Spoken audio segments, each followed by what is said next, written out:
I love Ultron. I can't explain it. The kind of fighting game where Ultron is the Ryu is my kind of fighting game. Ultron is very fun to fight. He's so simplistic. He's just an air dash.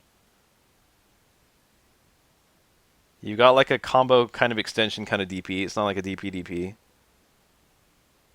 You got a fireball with two very basic fireball functions. You got the ability to summon the fucking friends on the ground and in the air, which are cool for his combos and his neutral. I love these combos too. The last hit has a lot of hit stun if you get all three orbs up.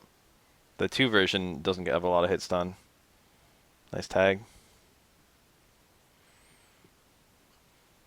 Is the audio on? I mean, I know it's on, but is it audible? Because I don't actually care if it's audible. I don't really want it to be even. I feel like I saw that. I don't think anyone linked it to me either. I think I just saw it. It like got retweeted by someone. Alright, cool. I want to know if you can hear Persia and Yipes. Damn, he hasn't taken damage. Soulstone is 10. Oh, it's over. It's actually over. This can kill. Jesus, that's a perfect to top 4 of Evo. Yeah, that's so good too. Oh, it didn't hit. Not actually good. Oh, that's it. A perfect to top 4 of Evo. Good lord. You get a lot of chances in this game. It's not like people act like it's the most momentum game in the universe, and at top level it starts being that. But you always get at least 4 chances to like be a neutral in this game, especially with Soulstone. Soulstone makes it like 5.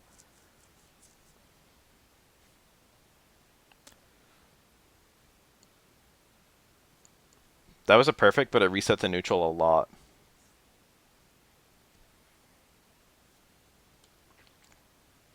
Oops, I went too far. Doctor Strange, I feel like Doctor Strange is probably like a higher top tier character. I don't know about top, but he's like a high tier character. He's got a little bit of wonkiness, but the book super is damn good. Be able to do it anywhere on the screen and it just hits.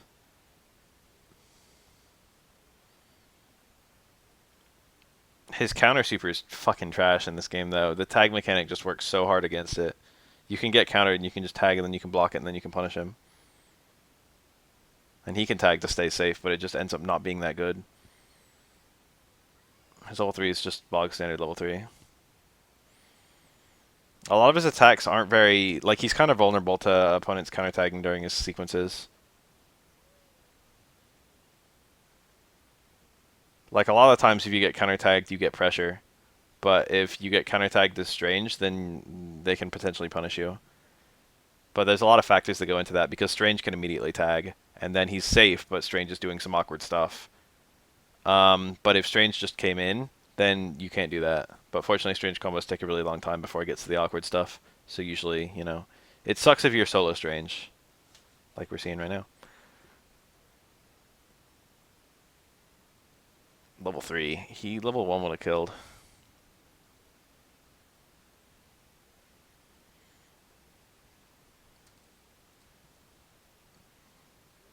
Imagine what kind of fucking shit would have been in top 8 of this game if it was actually being played like as a main stage game. There would have been probably like 3 times the entrance of what there actually were. Probably more than that. So many people probably dropped this game when they found out it wasn't an Evo game. That was like that was the beginning of the end. There were already some doubts, but once Evo came about, that was GG.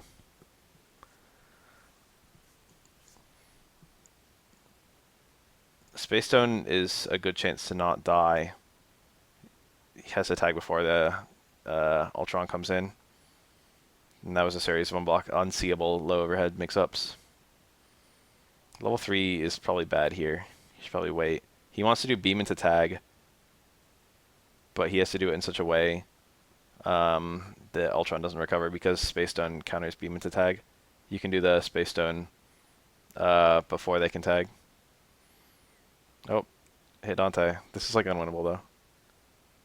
This is like honestly unwinnable. He has to open up Dormammu again, and Dormammu's Dante's just gonna come in. And then only after that, he has to open him up twice to even start doing damage. And then it's going to take 2 combos to kill Dormammu and 2 combos to kill Dante. And then he has to kill one of them again because there's this whole stone. He had to open up his opponent like 7 times to win that round. And if he got opened up once, then he lost.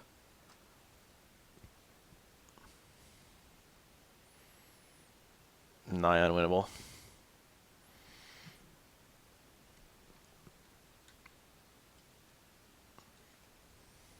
Comebacks in this game are really hard, but I actually appreciate that. I'd much rather that comebacks were hard but possible than fucking level 3 X Factor Virgil existed. Or like level 3 Doom. Level 3 Doom's not even that bad, but I hate it. I hate Doom. I just do not like Doom. I hate everything Doom stands for. His mix-up is kind of shitty. His combos are... His combos can be cool. I like his, probably the nastiest thing about him, probably the most broken thing about him, his incoming, what do you call it? TAC Infinite is the only thing I'd like about him because it looks cool. I like the way that like the jump light hits right before he lands, and then he jumps again. See that? Strange is standing there doing something awkward, and he has to bring Ultron in. Now, when you do that, you're plus. Ultron's plus, but it's still like the Strange is a liability. He's not doing anything. He takes damage if he's hit, but he's not like putting up a hitbox or anything like most tag situations. Well, he is putting up a hitbox, but it's not a useful one.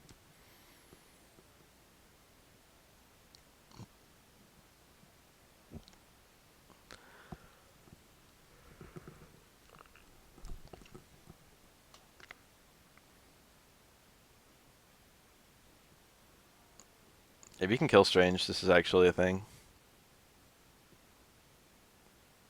Oh, that's really bad. He probably shouldn't have used that super. It's okay if they're in the box. It's not even okay. It's just like it exists. It's a tool you have. If you're in the box, you can't tag, which means you can't use tags to counter it. That was a super good jump. Normal. Jump light.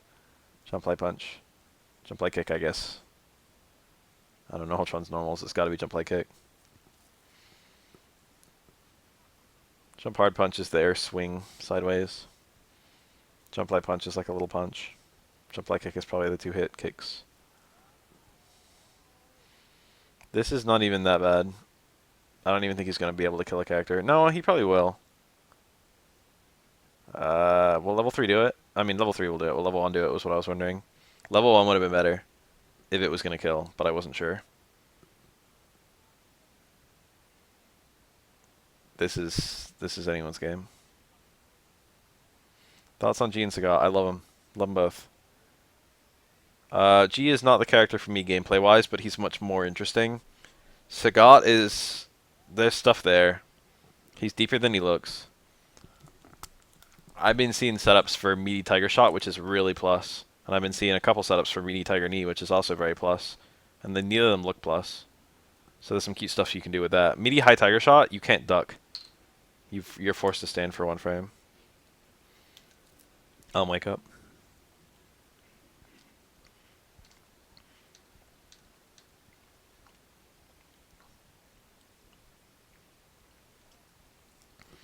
Why does that have so much air hits done? That's cheap. Cheap. It feels like G was trying to be something really weird. He doesn't feel like Q, but there's some Q there. His command grab is Q-ish. It's not particularly fast, but it's got good range and you can sneak it in fairly easily. And then you get the combos out of it. Having a launching grab that you can combo out of is really fun. But they tried to make something really unique out of him. It feels like they tried to put a new spin on Q. They didn't want Q because they would have been bound to something very specific, but they instead made up a character who has some things that are Q-ish.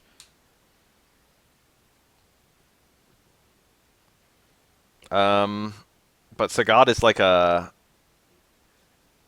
like G is like let's make something weird, and Sagat is like let's do nothing weird at all.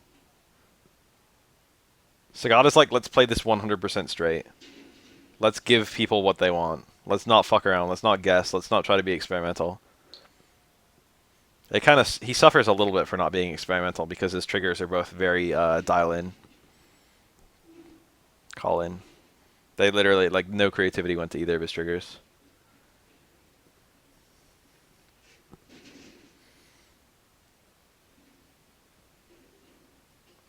His VT2 is basically... Oh, this Gamora Ultron. Isn't that Spab's team? His VT2 is basically Urian's VT2 with less range. And less versatility of combos. And his VT1 is I don't know what to call it. There's nothing even as simple as it in the game. There's a trigger that's like it, but I can't think of what it is. Gamora was cooler when her gun actually. I mean, she wasn't cooler. I don't miss it. But when her gun, when piercing worked differently, she was better. She's still okay. That drop. Oh no, Gamora's dead. He did the level 3 there. It looked kind of weird, but he did the level 3 there because if he did a regular combo, Ultron would have gone back off screen. And if Ultron got off screen, then he could have counter broke the combo with a tag. He could have like done the combo breaker. So he did the level 3 to do as much damage as fast as possible to kill before Ultron could hop off the screen, and that meant the character was actually dying instead of being saved. It's the little things in this game.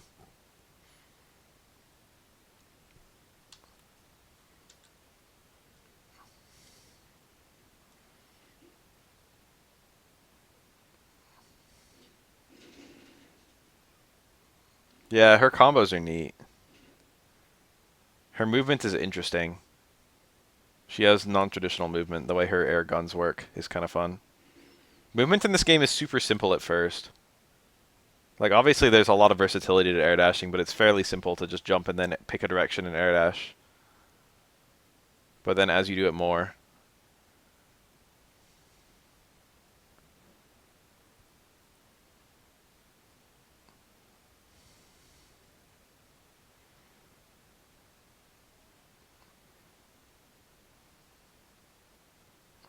I feel like the team I played, Iron Man, Chun-Li, is probably one of the highest skill ceiling teams in the whole game.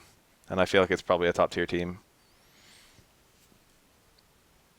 I feel like if someone was playing that team, they could, like, you know, win Evo with it. If they were good at it. They're both non-traditional top tiers, though. There aren't that many players despite both characters. Most people acknowledge that both characters are quite good. But, like, both of them have barely any players. That looks really weird and bad. It's kind of scary putting yourself in the corner, because if Ultron gets a chance to jab, then he can run the clock. But he was smart about it. Jab, jab, yes, yes, yes, yes! Infinite block string! Oh.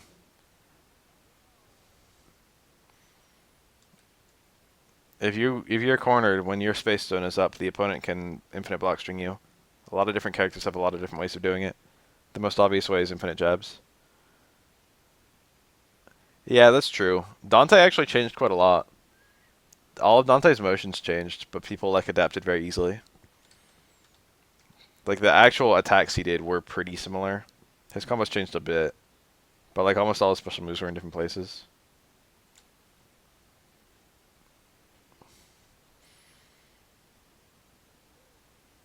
But people understood him.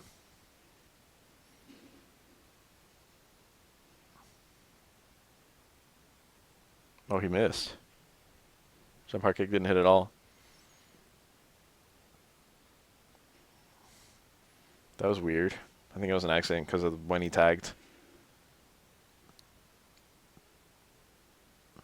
It's a strange decision that if the opponent tags and then you immediately tag, you're plus. You think as the person tagging second, you should be minus. But I think it's because otherwise, if the opponent broke your combo, they would be plus and they would get a mix-up on you, which feels kind of silly.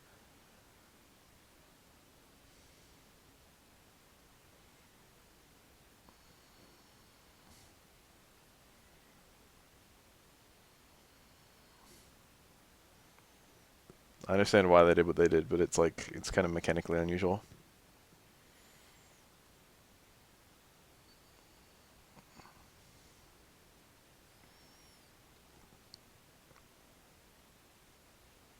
Yup. This stops the clock though, so it's not going to run that much time.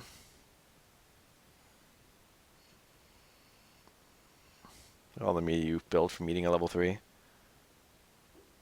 But when you're a solo character, meter doesn't matter that much, to be honest. You get a lot of meter just from combos in this game, and you mostly just use it on counter breaks and stuff. And solo characters can only use like one level 1 or one level 3 in a combo usually, although it depends on the character. Remember that little video I made on Iron Man's Up Super? Remember when I posted like 3 videos of tech for this game and then just stopped? It's a shame because I actually had a lot of tech for it, but you know, everyone stopped caring. I stopped getting challenged, and that's really, you know, what kills a game for me.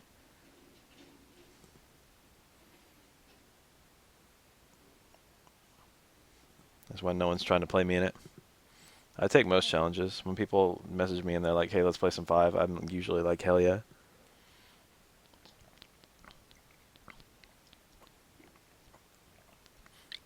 And I'm like just enough of a name that a lot of people want my fucking neck.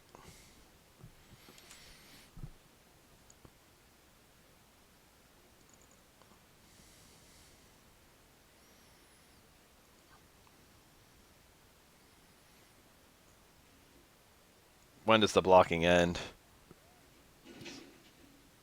He could escape there. Oh, that was a push block that turned into a crouch fierce and he comboed with the tag. That was pretty sexy.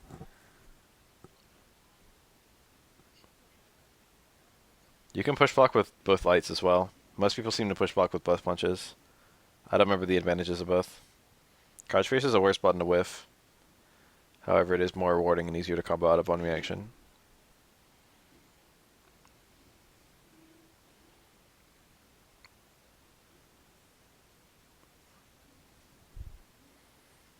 That's true. That definitely hurt it a lot. I've heard a lot of people say that about cross tag. A lot of people seem to have the anticipation that cross tag is a trash game. Or not a trash game, but like it's like, you know, it's just a mash game.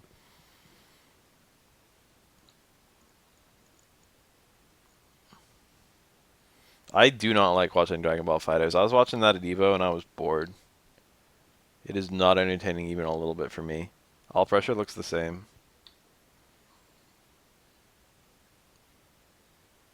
And it just goes and goes and goes. I just sit there and I twiddle my thumbs and I'm like, oh.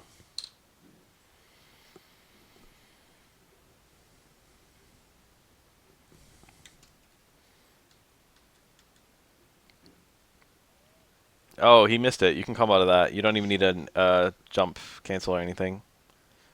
Not a jump cancel. So when you do sweep, you can cancel the fly and then dash towards the ground. And that will cause you to, that causes the, it makes the sweep safer on block and also makes it so that it recovers faster. What is going on? Watching some Evo.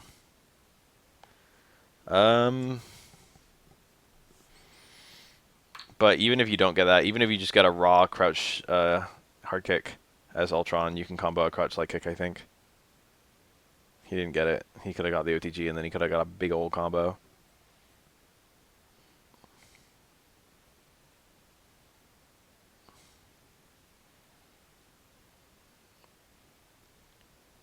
Almost all characters can keep pressure going about the same amount. It's like, let me get you until you're forced to block, and then let me make you forced to block this whole block string. And let me tag characters, and let me force you block, make you block this whole block string. And then that's where it ends. That's where you can actually escape. And usually there aren't more than like 1 or 2 mix-ups and all that.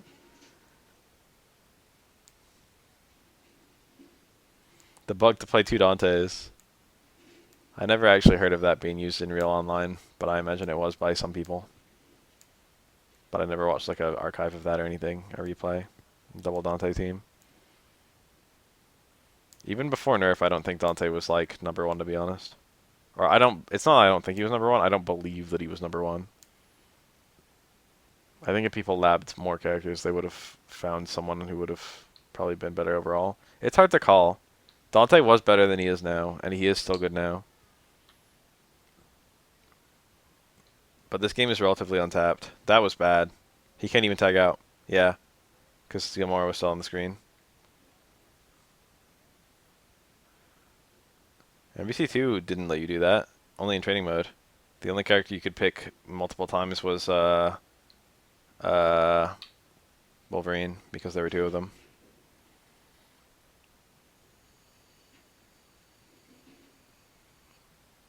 The default training mode team for the opponent was like 3 cables or something, if you just mashed X. I said X, that really fucking dates me. That's PS2 version. MvC2, which is the only one I have significant experience with. And the PS3, I guess, the online.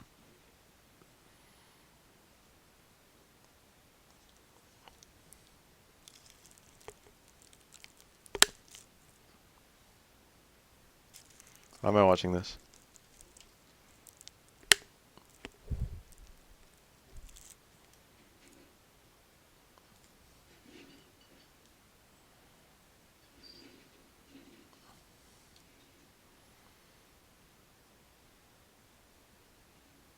Near simultaneous low overhead. If they're actually simultaneous, then you'll block automatically, regardless of which direction you block. But if if they hit 1 frame apart, you have to actually block you have to actually block 1 frame apart, which is horrible. Triple Dan is like, I think there was something you could do to unlock that, but I don't know what you're talking about.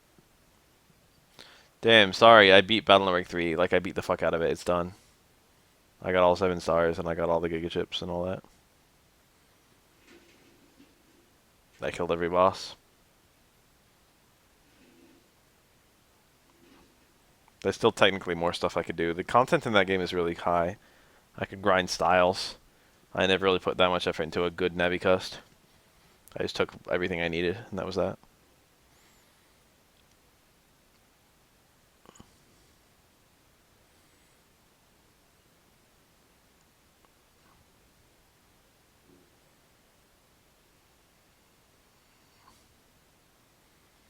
I only saw a few people really start doing the advanced Soulstorm combos. Obviously, a lot of the time you just have to activate like this just to bring a character back. So you don't really have a good opportunity to start doing some good Soulstone combos like we're seeing there. Thank you. I'm glad that I'm a boon to the community. I really am. Makes me happy. I have a purpose in this world. Help people be better at a video game. The chicken guarding, you see that? Chicken guarding, you can get hit in pre-jump frames pretty easily in this game, so it's not amazing, but it's good. Because if you actually get in the air, then you don't have to worry about blocking directions. So it's got risk and reward. I hear in Marvel 3 it was mostly reward, little risk.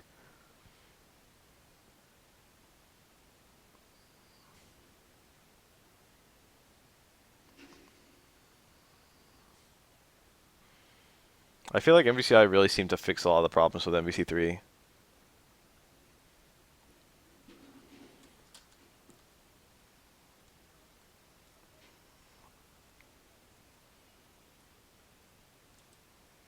Yeah. I don't know. I feel like 4 stones are approximately competitive. I feel like the odd men out are time in mind. And the other 4 are, they're not all even, but they're all viable. It's like how there's like 4 viable grooves.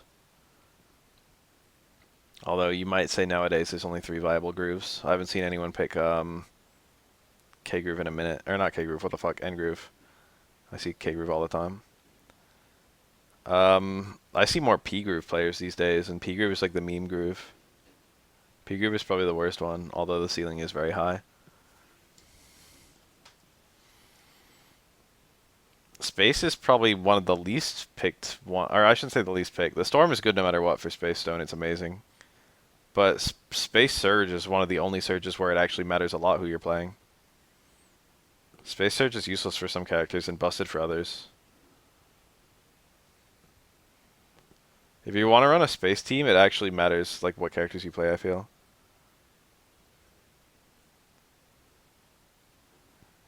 Whereas like reality or power can literally just get donked onto anyone. Soul, there's some technique to it as well. Both of those, it matters a lot. Space and soul, your team affects it. Remember when Mind had an infinite? That was cool. That's what it takes to get people to play Mind. Give it an infinite. Mind was underrated, but it's this the bad storm really hurt it. You really didn't care about the meter at all. Even if it gave you infinite meter for the duration of the storm, that still wouldn't have been that good. That's the truth. But the fact that it just slowly refills.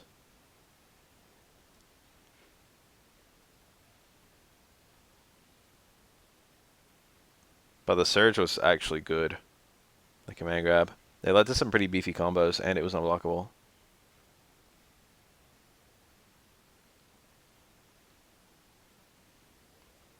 It's that shitty ass storm. Power also has a great surge and a bad storm. Well, this power storm isn't bad, it's just not notable. It's not great, it's not horrible. Jesus, they're treating it like this is fucking EVO finals or some shit. Just play the game.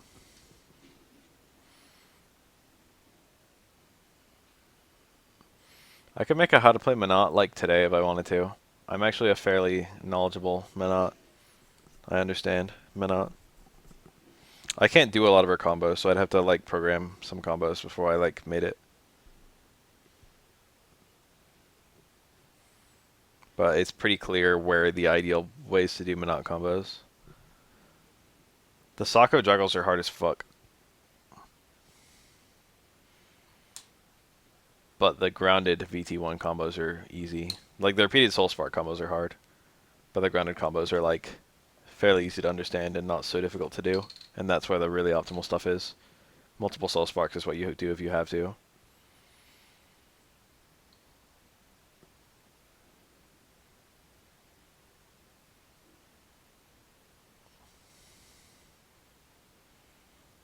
OTG. Rounds, whatever, also OTG. Whatever you call that. I guess a Ground Slam.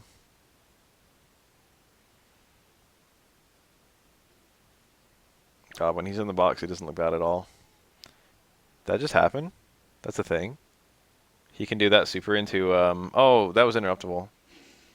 That could have been punished really hard.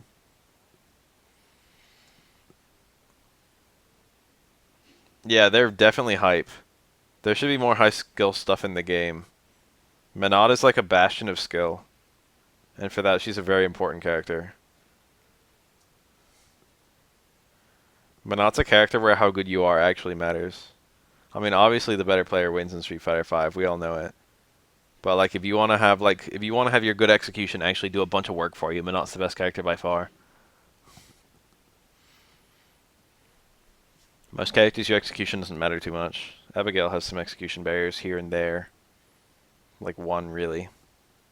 He's got some knowledge barriers. Abigail has some really unusual juggles. Yeah.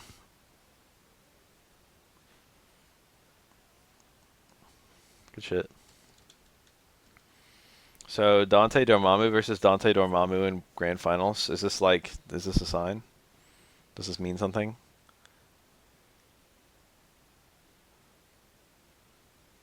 Who is it? There's like someone who's not either of these guys who's more prolific with this team. Yeah, people do headbutt combos. Nemo is really famous for them, and I think he's moved off of Urian for a while. But I've seen, like, really, Diamond and above, you'll see Urians doing headbutt loops, setups. It's definitely not like, it's not a thing people don't do. I see, like, random online Urians do it. Nemo is notable because he knew a shit ton of setups. But you can get some setups that you probably wouldn't like, it's not so rare. It's like dizzy someone with a headbutt, or like something like that. A lot of people knew, like, combo ender, dizzy combo enders into headbutt loop.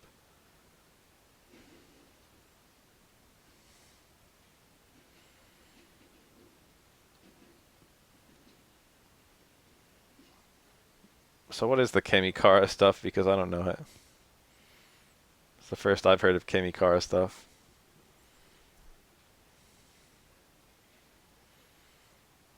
I'm intrigued. I don't think Kami's easy per se.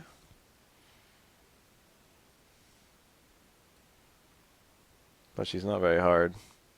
I didn't know she had some Kara stuff that makes her, that's good.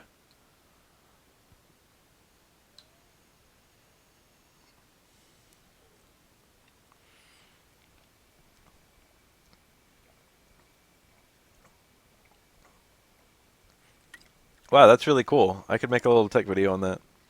Put it on YouTube. I did not know that. That's probably not. That's probably a little difficult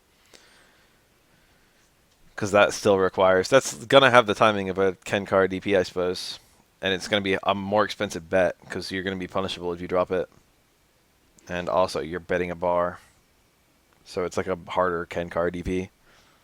Input leniency won't help you due to the Kara. It'll help you get the first frame deep hard DP. Good lord, a micro walk as well.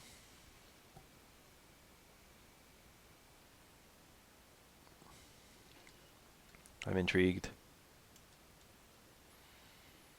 I was not expecting a mirror in this game for Grand Finals. It's cool that they're running different stones. That's kind of neat. It's weird when two people run the exact same team but run different stones. That's the kind of thing the game needs. I think that's the most important way to put skill into the game. If I made a fighting game and I wanted to make it skillful, I would put some difficult things in the game and I would make it so they were only barely better. So like the basic shit you can do is like 80% of the damage of the hyper advanced shit, okay? Or like maybe 90%. So it's only a tiny improvement for like a significant skill. I mean for a significant executional difference. And I would make it risky. I would make it so it's like if you did this wrong, then you would lose like you'd be unsafe, or you'd lose a bar. Probably more often I'd lose a bar.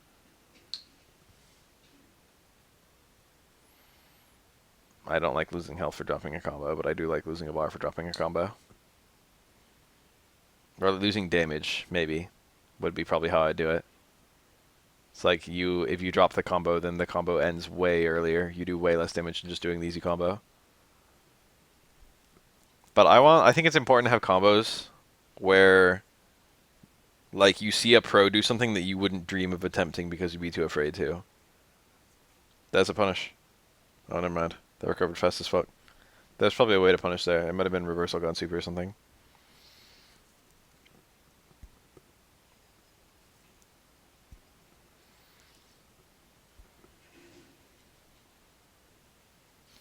Space Stone is the best stone, and also Space Stone is a counter to Soul Stone.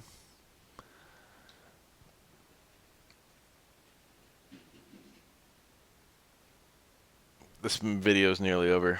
I'm expecting this this Japanese guy to tear it up.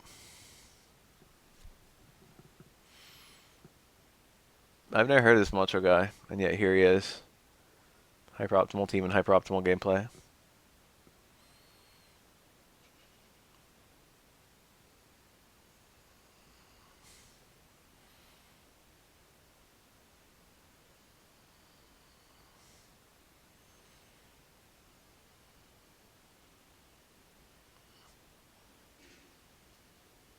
I want things that people are afraid to try.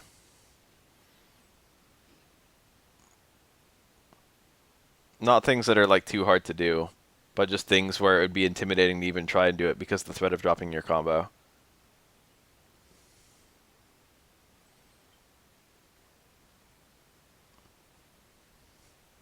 I want it to not be too bad if you actually get it.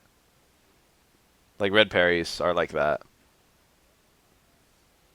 Like when you actually look at it, when you actually look at a lot of the red parry setups, it's like, you know, it's only a single red parry and then you get a significant damage increase.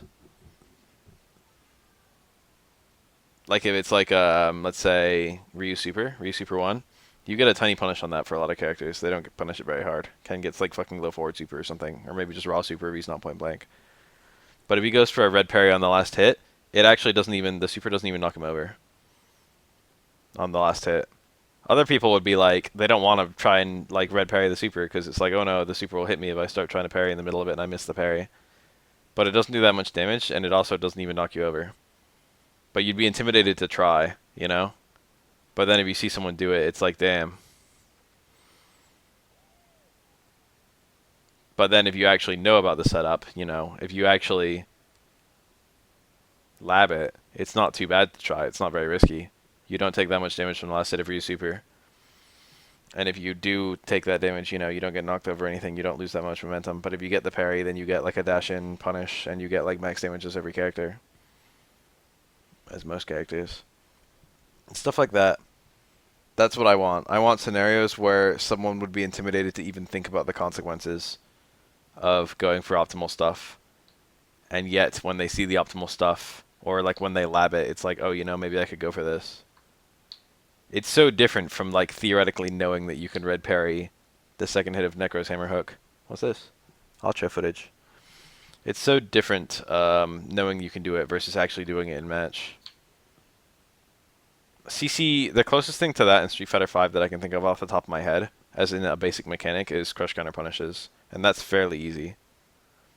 Most crush counter normals don't actually do that much damage. It's super basic to understand for most players. Most crush counter normals don't do that much damage. Raw. Most of them don't really have conversions. Some do. Like Battle Exterminatus does, I guess.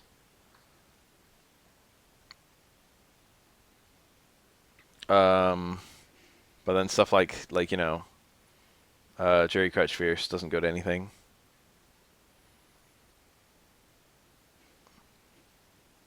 So it's like, you know, if you get like a big punish opportunity, doing that might not be your first guess if you're like a noob.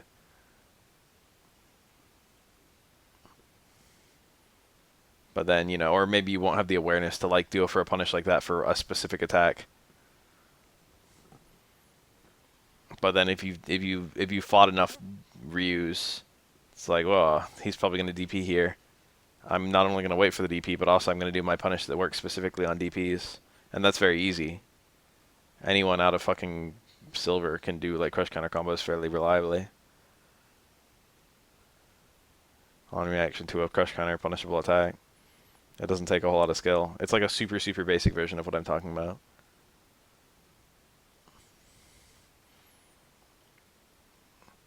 Something that looks difficult on the surface, but is actually very easy once you have the awareness and practice. For a slightly better example of that, what I do is Akuma is I would throw fireballs against Kami because fireballs are fun to throw and I like them, and I want to bait Kami to jump so I can use my good medium DP against her. Some Kamis would pull out the V skill, and what I would do when I saw that, I wasn't 100% consistent. But what I would do when I saw V skill with Kami is I would stand jab because it was my fastest normal, and I could do that on reaction to the V skill and still beat her before it could come out, and then I would combo it to stand forward. And the thing about that combo is the stand jab is a counter hit, so the stand forward links there. And that was a counter hit only combo, so it's not a sequence that most people would normally go for, especially as like a punish. Because usually if you got a punish combo that was a counter hit, you would do something like Stand Analysis Akuma. But of course that's not available there most of the time, it's just too slow. So I had like a combo, I had a punish specifically for one attack. Like I had a unique punish that I would use on that one attack. I feel like that's good game design, is when you have stuff like that. Street Fighter V does not have a whole lot of that. It has some, but not a lot. That kind of it's guaranteed if you're interrupting Kami's V skill.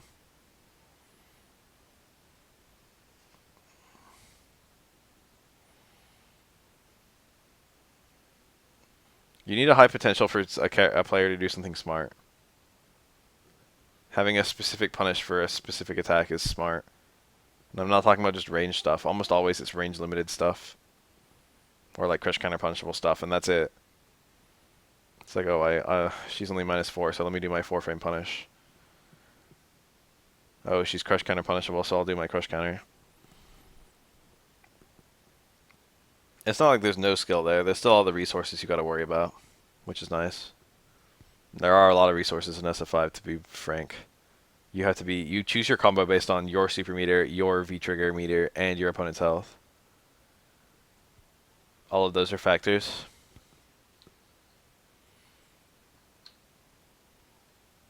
Occasionally your health as well.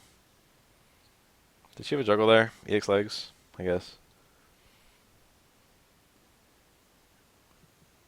Anti level 1 V skill, you can juggle. It's the opponent's JP1, but Chun-Li, I don't know what she has that's JP1 that she could hit on there. It launches the opponent quite high. Should us get like a medium DP, for example. But I can't think of anything fast Chun-Li has that's JP1 except Stomp, which is probably what he should have done, I guess. That's gonna hit.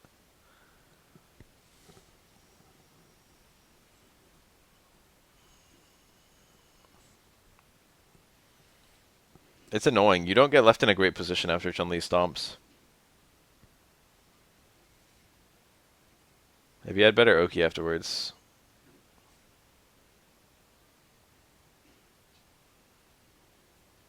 That'd be nice. But she bounces off the opponent on the last stomp. You almost wish that she just followed them down. Good morning.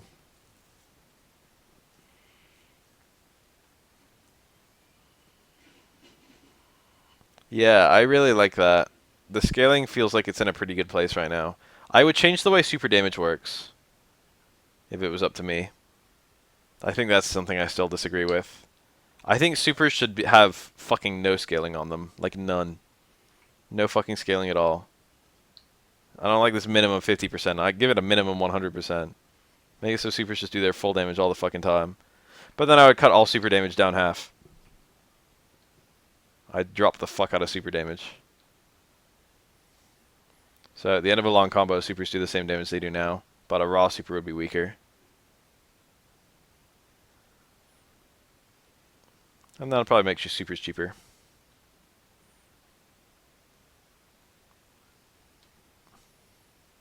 Maybe 2-bar supers.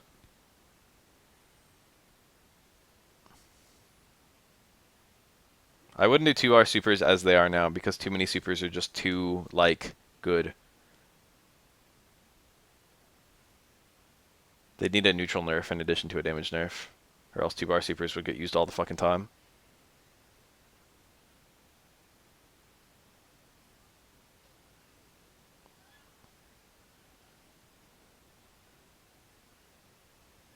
I want supers to have a neutral use.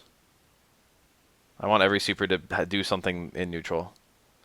But raw super in neutral is it's too centralizing, I feel. I want it to just be annoying to eat a super in neutral. I don't want it to fucking end the round.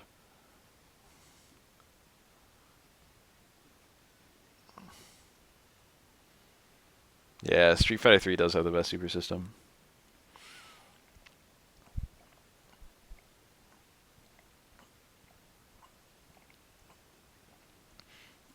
Street Fighter 4 supers only work the way they do because of the way Street Fighter 2 supers work.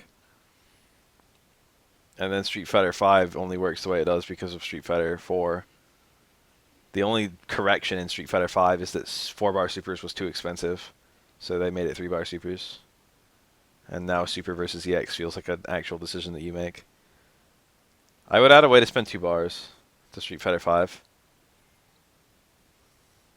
But the way I would almost certainly do it is make it so the supers cost 2 bars, and I would make it so there's no way to spend 3 bars.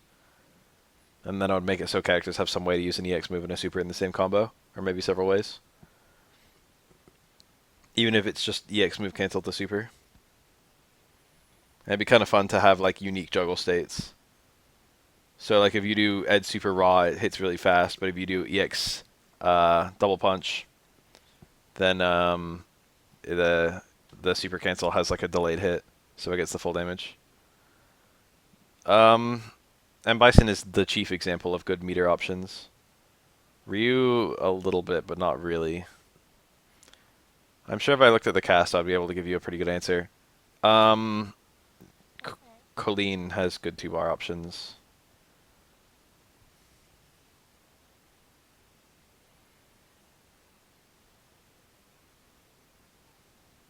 I think especially in VT2.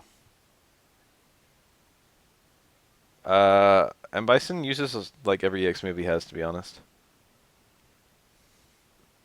Street Fighter 4 MvCI uses, he's versatile with his EX. Jump jab. Neutral jump jab. It's like an animation I've never seen before. He got the link. Did not take the Ultra. Urians are... They're better in the corner than mid-screen. They're alright.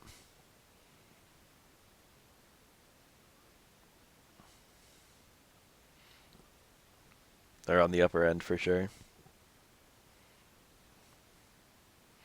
It's kind of scary doing the meaty cross-up Psycho Crusher on Chun-Li when she's got the EX spinning bird that she might do that hits on both sides anyway. He could have linked the super in one. It's not easy, but it's possible. That's that. Being at chip health against MvCI is literally round ending. Fun fact, MvCI's light scissor kick is -2, or -1 rather, and Chun-Li's super is 2 frames. And yet, Chun-Li's medium super, which is also 2 frames, it's like weird. Chun-Li's medium super is listed as 1 frame in the frame data, and it punishes some 1 frame attacks, but not other 1 frame attack or -1 attacks. It punishes some, but not others. Her medium super will punish a MvCI block light scissor kick, which is -1, which is punished by Geef super. It's punished by Geef super, but not Geef command grab. So it is punished by a 1 frame attack, but not punished by a 2 frame attack. That's a 50-50. I think you mistimed it. You can either hold forward or not hold forward, and MvCI will land on the front or the back. If it's meaty, there's no good way to escape both. Chun-Li might be able to EX bird out of both.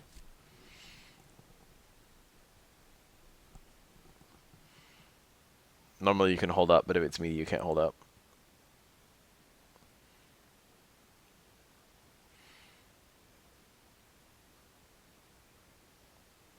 What was I saying? I only got most of the way through a thought. Oh yeah, let's say Rufus Galactic Tornado. That is punished by Geef Super. It is not punished by Geef SPD. Ergo, it is punishable by 1 frame attacks, but not 2 frame attacks. Chun-Li's medium super will fail to punish it. It is not a punish. Rufus will be able to block. So her 1 frame super will not punish Rufus, even if it's reversal. But reversal Geef Ultra 1 will punish him. Even if he's holding up, he cannot jump out. So against some -1 attacks, Chun-Li's medium super will punish, and against other -1 attacks, it will not. That's probably other examples. I believe this makes Chun-Li's medium super the weirdest attack in the entire game. Range isn't a factor in either of those cases either. I told that to Sefric one time, and he's like, there's a secret to Street Fighter. And it's that frames are approximated. The game does not actually run at 60 FPS. That's his explanation. I think he had another example of an instance of something like that. The game rounds to some degree with frames in a way that I don't understand.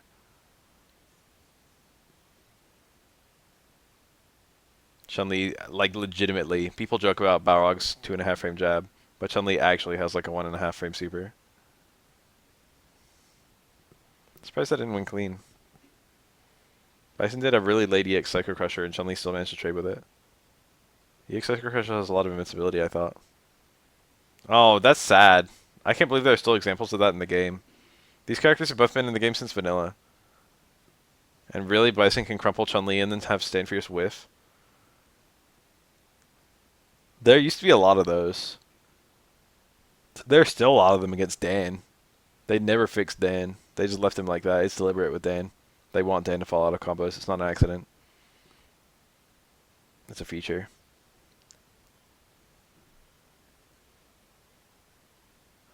Yeah, I noticed that with space animals. That's the first time I noticed that. Like Fox's gun will sometimes do 1 and sometimes do 2, I think. But it's at a very consistent ratio. It's always the same sequence of 1s and 2s. Stale moves. Oh, isn't it like if you do the same attack over and over, it starts doing less damage?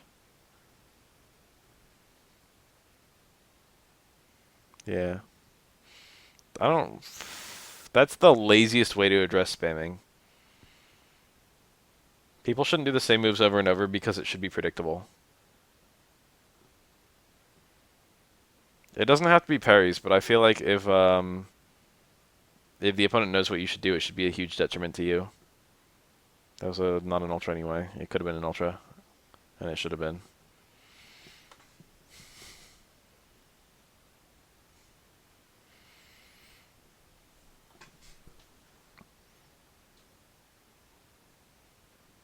I remember playing Zeldas in Brawl, where all they did was fucking Din's Fire. No, that's like a good reason they should have fixed him. It's like that for Dan because Dan is supposed to be bad and he's supposed to be a crowd pleaser character, and it's hype. It's hype if someone picks Dan to pop off and then like gets a miracle win. That's literally the idea, is the allowing Dan to get miracle wins. Damn, no respect. You can punish those. Bison's dash is fast enough, I think. If you focus forward dash on reaction to one, you recover before Chun-Li does. And you can punish her with like a throw.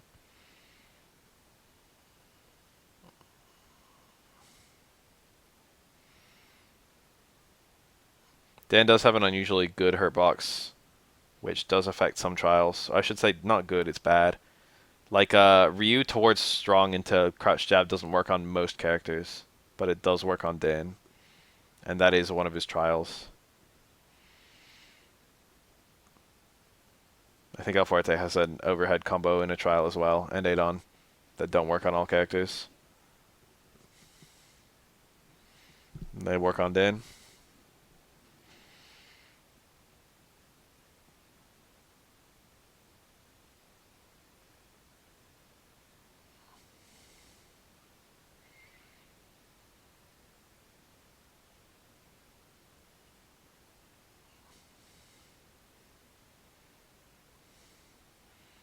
I like the idea a lot. Oh, this Ultra. That was good. That was a good pickup. I like the idea a lot of PlayStation All-Stars, where all combos do is build meter, and however many meters you spend on a super is how easy the super is to combo into. So like a 1-bar super is, you've got to do like raw, and it's all supers are like instant kill.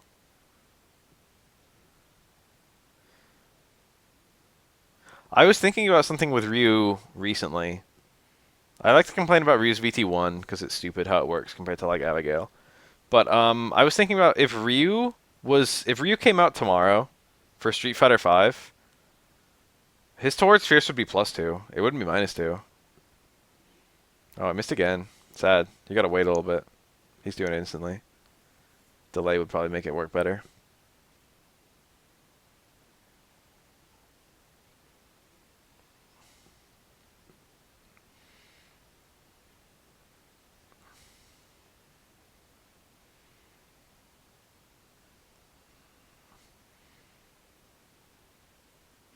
And if Ryu came out today, then he would have more ways of doing.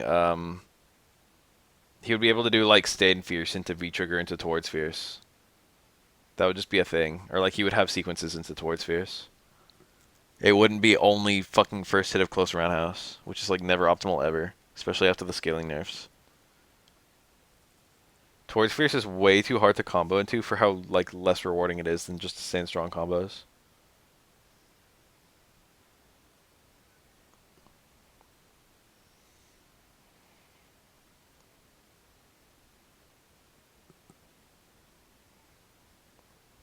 It should be rewarding the ability to make the opponent block towards fierce. That would actually give it a purpose in neutral. It's like if you're daring enough to do it, and you actually get them to block it, then you get a mix up out of it. It should work like Bison, like down towards fierce. That's like legitimately how it should work. It's like it's very slow, but the range is okay, and if you actually get the opponent to block it, you get a mix up. That's the motivation for going for it. But in terms of like hurtbox and in terms of like speed, it's abysmal. But instead, you have it so the opponent gets a mix up on you if they block it. So it has no purpose in neutral. It's only used for like hyper optimal punish combos. but like they didn't think about it.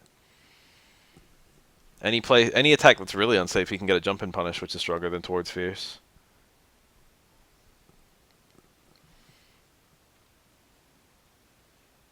And any place where he can't get, like most cases where he gets a punish, he just gets stand strong because towards fierce is too slow. So if the opponent's more unsafe, he's got a better option. The opponent's less unsafe, he doesn't have that option. So basically, there are very few instances where towards fierce is actually the correct punish. Towards fierce is like a relic. Reuse towards fierce should not exist in the Street Fighter V we're all playing. Everything about it is like inconsistent with the rest of the game design.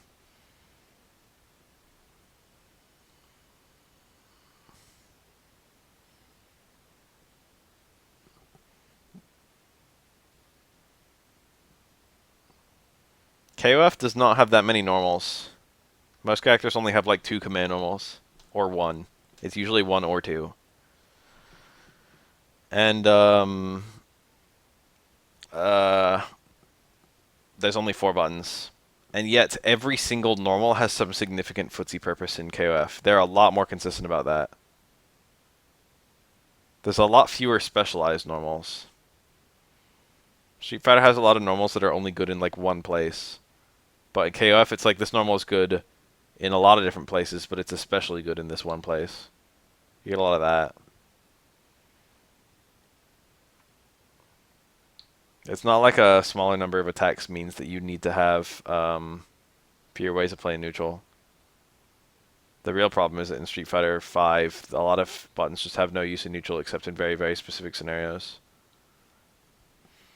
Yeah, the 4 different jumps give a lot more moves that would not have had a purpose, better purposes. People probably wouldn't hit Daimon Stand D a lot, or as much, if it didn't kill hops. But it kills hops really well. Oof.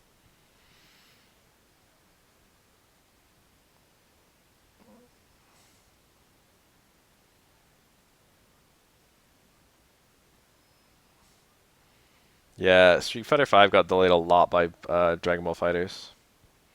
It started like an hour and a half late.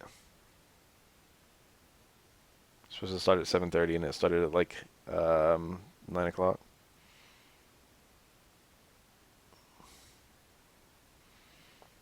I've never heard a single person say they like the short limbs of Street Fighter V. Literally not one.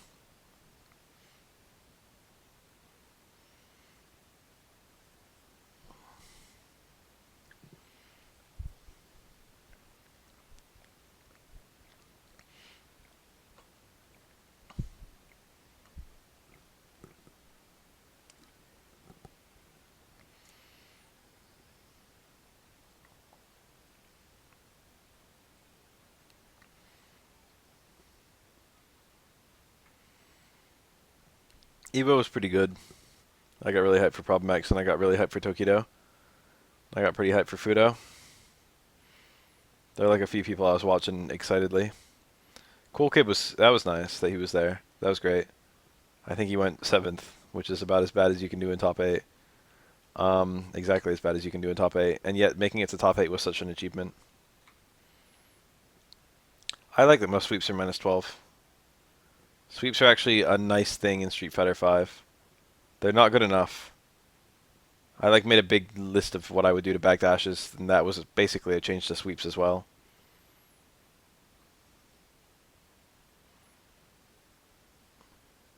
But I do like that sweeps have unusual punishes compared to all of their attacks. I always have a section of how to punish sweeps in every single character B&B video because it's actually completely unique.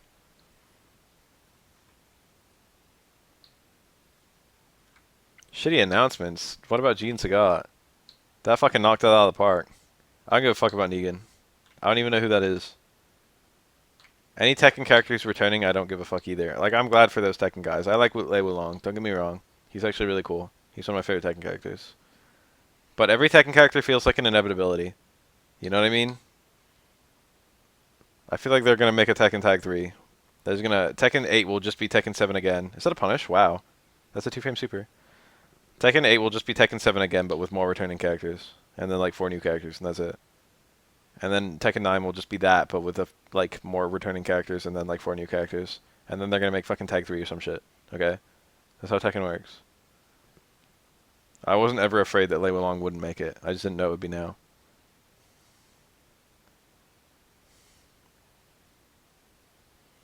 It felt really good how many games were being played this Evo.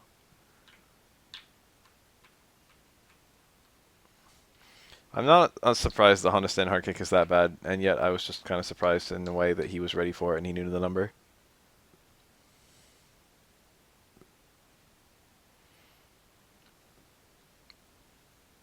Okay, there are some Tekken characters who might not make it back. I don't think we're ever going to see Sebastian again.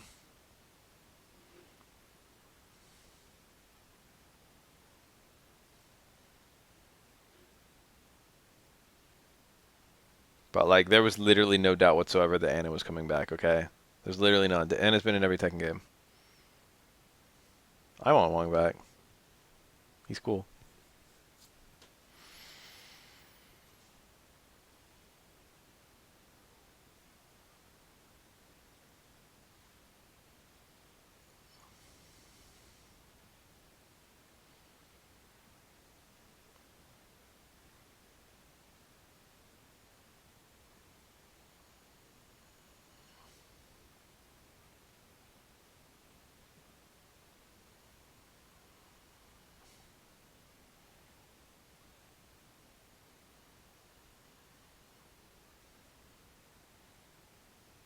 How lit would it be if they just revealed that fucking DJ was dead?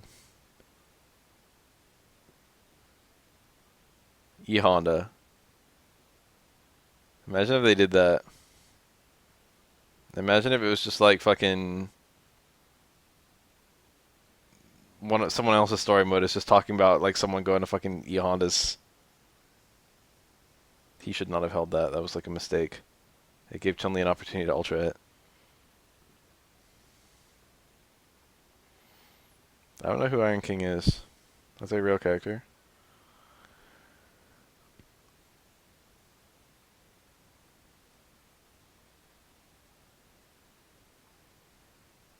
Imagine if they just like had fucking Honda die, casually had Honda die in like a story mode.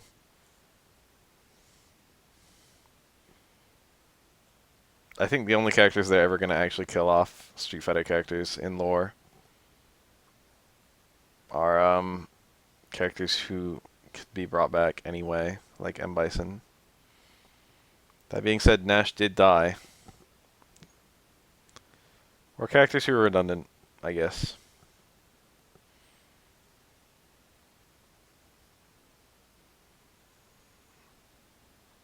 This Blanca.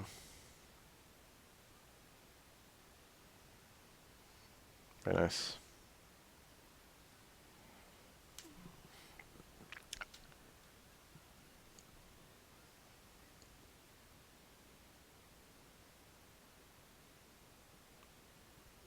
There should have been two stories.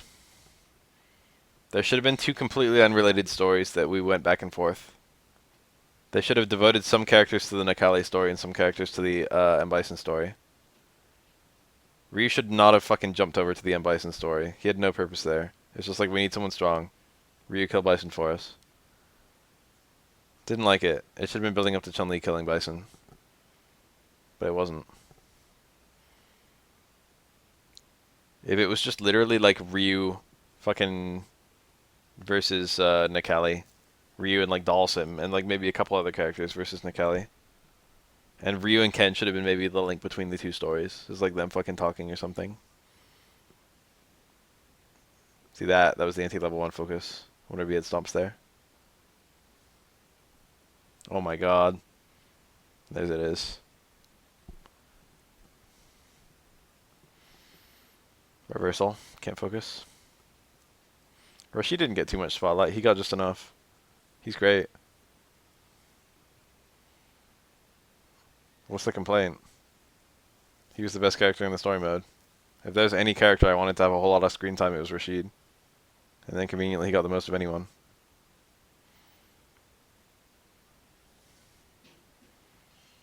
He had important ties to the main plot too.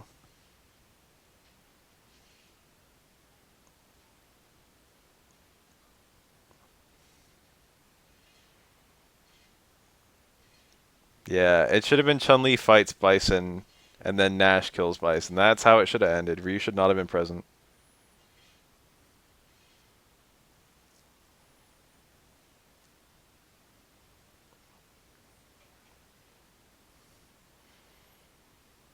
Nash should have sacrificed himself to also kill Bison. That would have been the most fitting end. I said this before, but like it felt like the whole story mode was building up to Chun-Li, and then Chun-Li only gets like one fight, I think. She's like literally like one of the most like central characters to the story mode, and you never actually play as her. You play as her like one time. I thought it was gonna be like Chun-Li versus Bison, and I was hyped. You know. There were redeeming qualities. Remember fucking Zangief flexing on the sword? That was actually great. That was funny. Zangief in general was pretty good. Rashid in general was pretty good. Vega wasn't bad. Most of the characters performed their intended function. Some characters, you know, they really didn't. The story wasn't really written with them in mind. Like Alex, it's like, what are you doing here, Alex? He wasn't bad. It was just, what is he doing here? And some characters, they probably could have tried a little harder. Like, yeah, I get that Birdie's traveling with. I can accept that Birdie and Kareen are hanging out. Sure, whatever. They're friends now. I don't need that much explanation to figure out fucking that I can just accept that. But it really felt kind of weird that Mika and Ibuki were traveling with them too.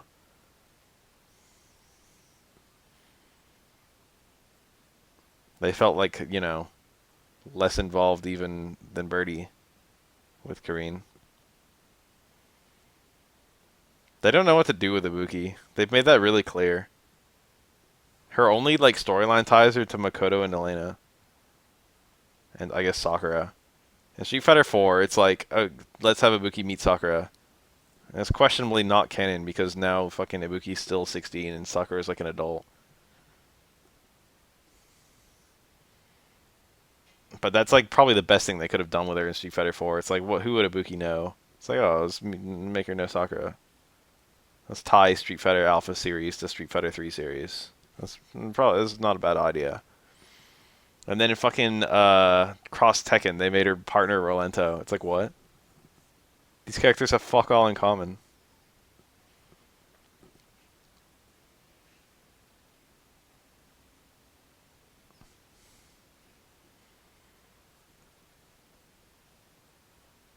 They throw knives. That's what they have in common. And that's nothing. Like, that's less than common than fucking Jack and Brian Fury. And that was already a fucking very loose, shitty connection.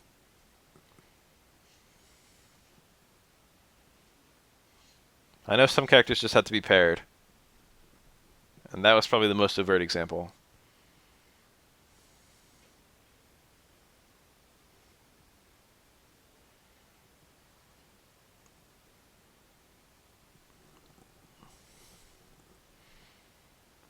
Some of them it was like, okay. It's like, you know, I think Dudley and Elena probably would hang out.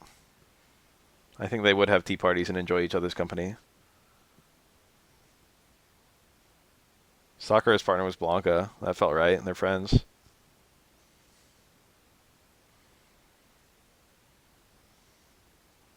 Then you had all the canon ones like Lars and Elisa.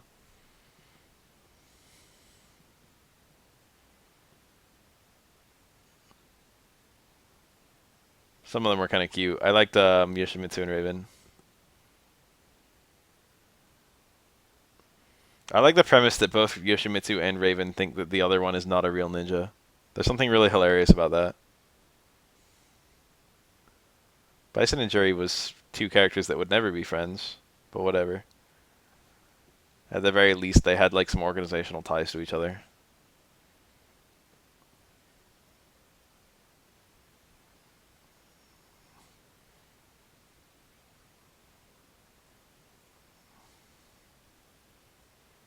Yeah, put him with Sakura and don't put Blanca in the game at all.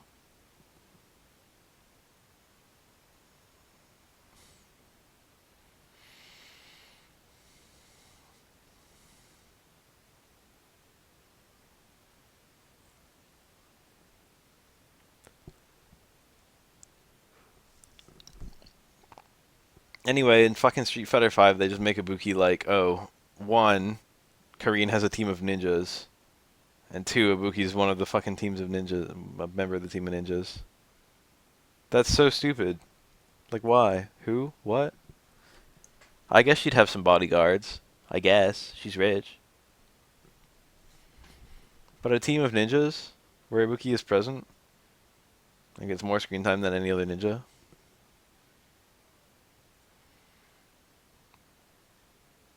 I'm pretty sure that Cross Tekken did not have an install super at all anywhere.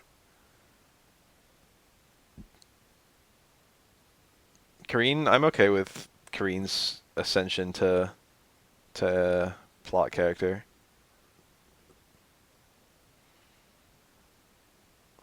Kareen seems honestly like a better plot character than Ryu does. Kareen seems like you can do a lot with her because she's rich and because fucking whatever. Her personality. I don't mind her in the spotlight. Ryu has like fucking 2 components to his personality. He doesn't work very well in a story. He wants to get stronger. That's it.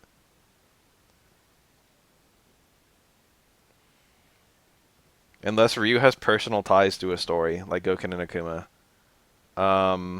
He really like has nothing interesting about him in story mode, you know? Without personal ties, his character just sucks.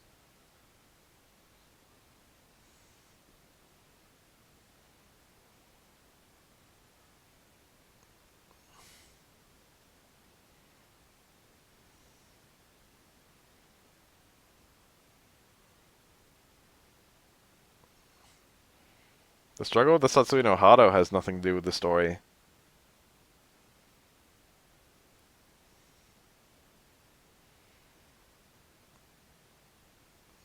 I'm not even really sure that Ryu's a great character. He's a great fighting game. You look at him and you get the whole download, and that's fantastic. From a fighting game standpoint, he's a great character because of how simple his design is. But like, he's not storyline friendly. It's hard to write him in. The best they could probably do is just make him the strongest. And just to have that be his relevance. Which is what they did in Street Fighter V.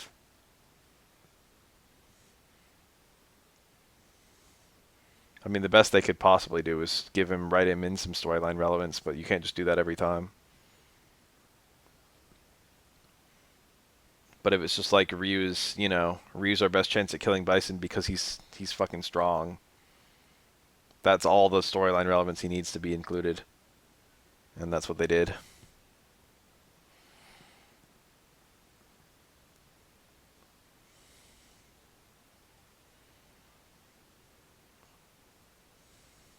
Ryu's the strongest guy Ryu's the strongest guy who's not evil. Ryu's the toughest guy we can put our faith into.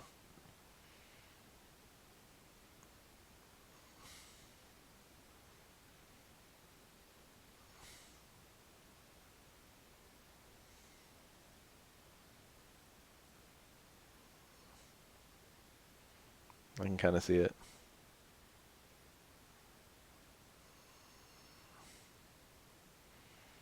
I make you block something, you make me block something. That's just Chun-Li's solution. Anytime I block a Blanca ball, at the very least I'm going to make you block us, don't you?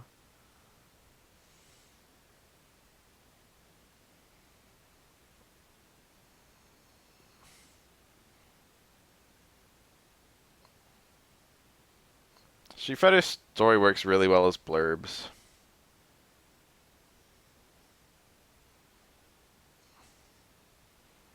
But we don't really know why everyone's meeting. Which is a failing. Oh, that was... Okay, he still got it. I was going to say that he had an anti-air to kill, but instead he got an anti-air focus that happened to work.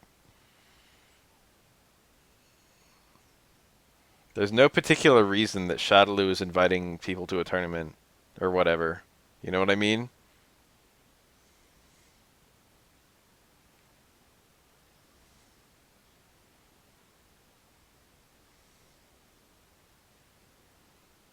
And oftentimes there isn't even, like, clearly a tournament.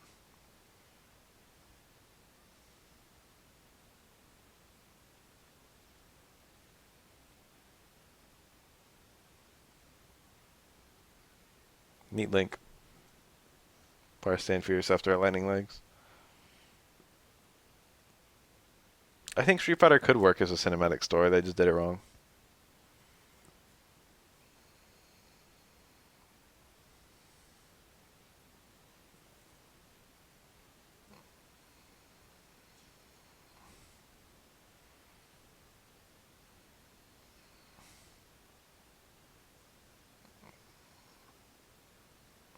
Nice punish.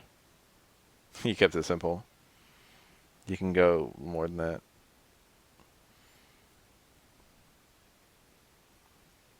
The Van Damme movie is very horrible. I fucking love it. But it was a pretty good attempt to keep all the characters, to personalize all the characters, personify them. And also to have a plot that wasn't pants on head retarded. Well, it was retarded, but it was very lovably retarded. Bison had a motivation that could be explained, which in Street Fighter games he kind of doesn't. Like, we know a few things about M. Bison. He wants to be immortal and he wants a strong body. But there's not much. That's like almost all we know. And that doesn't motivate almost anything he does. Like, what the hell are Shadaloo? They have some fucking random guys now. Oh my god, that reached. Chun-Li still has an air throw, yeah. She jumps and she like grabs you by the neck and she like lands on you. She like takes you down with her.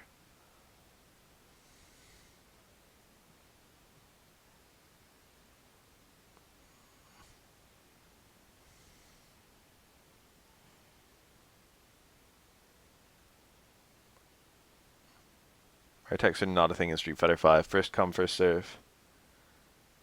If two people air throw on the same frame, then it's a coin flip. I did in fact lab that. I think there's a missing air throw somewhere, but I forget who. Cammy used to have one and then didn't, but then they added one. Some characters have had air throws and like come and go. Like Ken used to have an air throw, but he doesn't now. He didn't have one in 4 either though, so whatever. Or 3.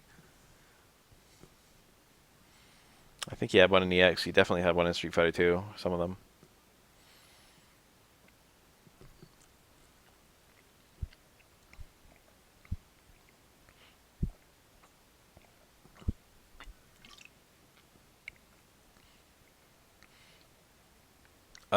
Kareen came from a game where every character had an air throw. So yes, Kareen had an air throw, but it doesn't mean anything. Air throws were universal in Alpha. Vega still has his. The animation's a bit different.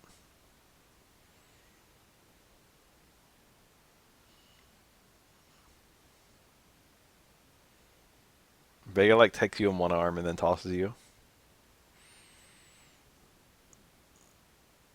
He like kicks you down, I think.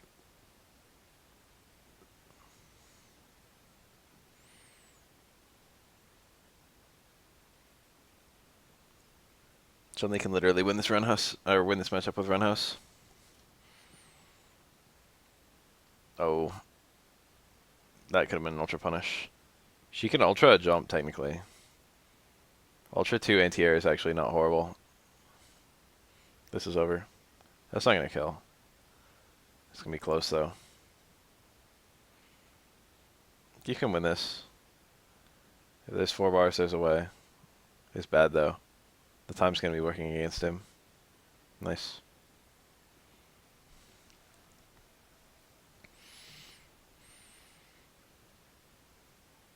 I like the way this Blanca plays.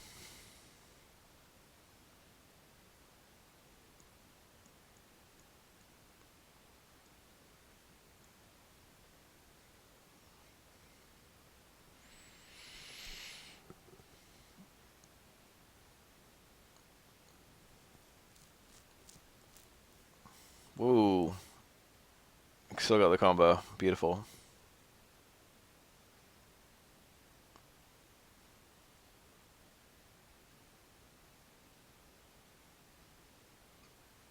No way that was a punish. Was that really a punish? Japan, especially Japanese arcades, really love these highly normal oriented characters that will cross up. I think. I'm like 90% sure that that Ultra crosses up in the corner. I think it's plus too.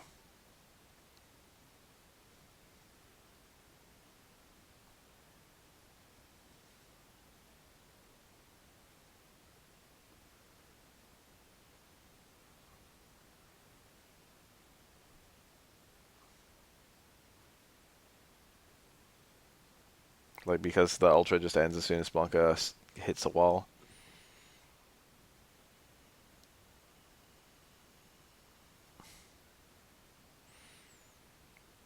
Yeah, no ATR focus on Chun-Li.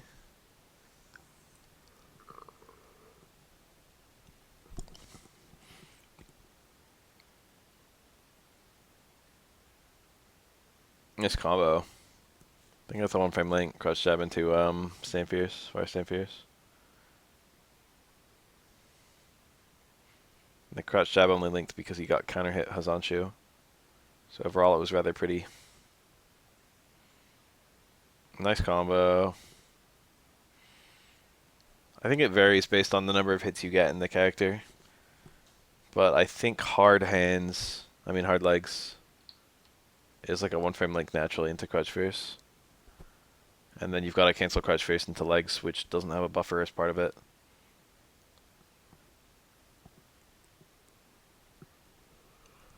I used to throw the opponent back into the corner. But then in, I think, Super or AE, they made it so it throws the opponent away from the corner.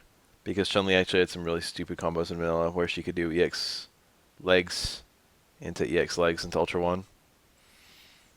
And it would just do a massive amount of damage.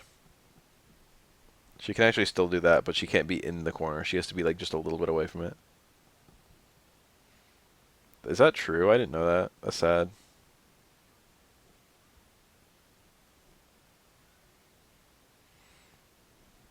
Remember Street Fighter Fortunately? Oh, it ended. That was a pretty nice little video. I feel like we did a lot of cool discussion about the game. I need to sleep, like, soon. I'm going to watch literally one match because I wasn't even going to watch this. I just opened it to see what was up. But I see it's WoW playing Ryu and I just want to see.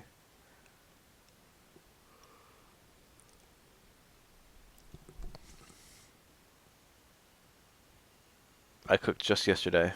I made angel hair. It came out as a success, so I might do a cooking with bath for it. I don't like that. I don't like that focus. I like that focus against Dalsum specifically. Towards Fierce is not a good move once you take away focus attack, which is what they did in Street Fighter 5. Oh no, wow. Just Link on the DP would have killed.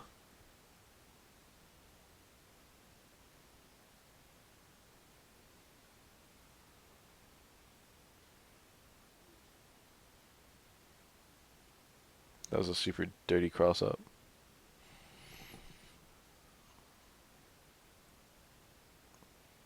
Akuma is like almost definitively better in Ultra than he is in Omega. He's a nice little example. His neutral suffers so much in Omega. That's super though.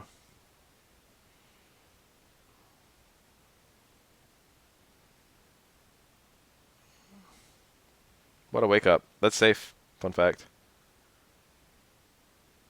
Wake up DP cancel to super is invincible. And +5 on, or +8 on block or whatever. +12, whatever it is, the number.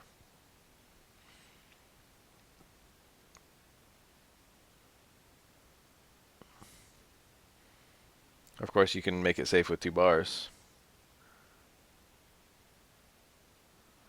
Although some characters can punish DPF ADC forward dash, or even DPF ADC backdash.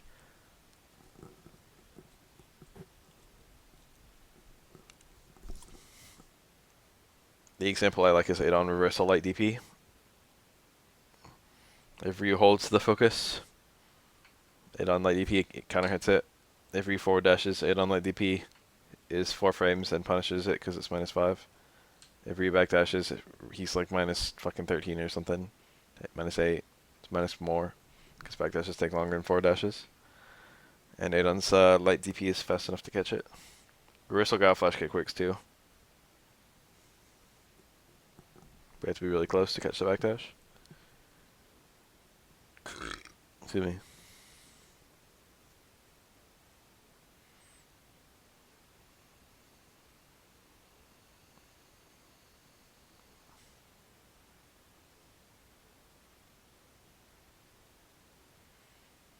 That was like the max range of close to or far to house. I don't even think he could link a left forward there, which is like Akuma's max range combo. That's a cool matchup.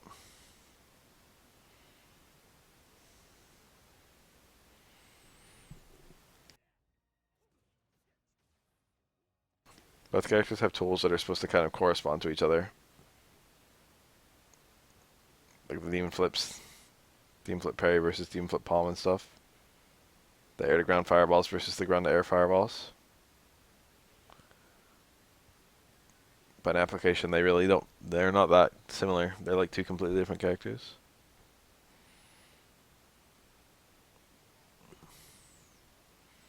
And I'm actually leaving after this match. I'm tired as hell.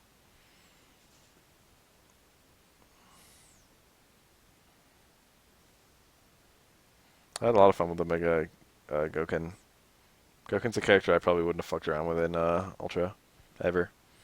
But a Mega Goken is cool.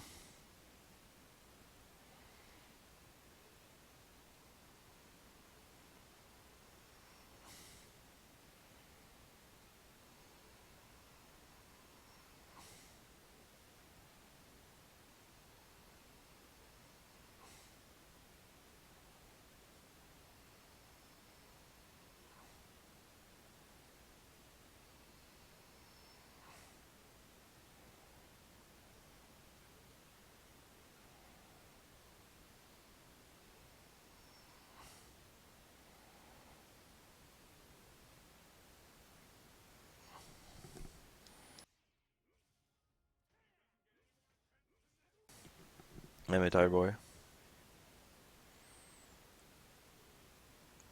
When it just hits all at once.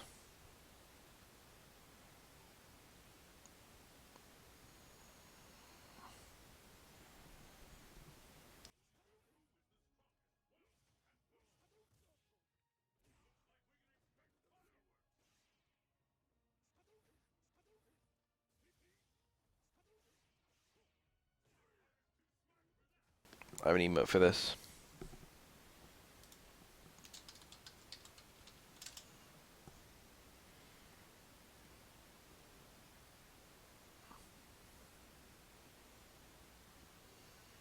Nice.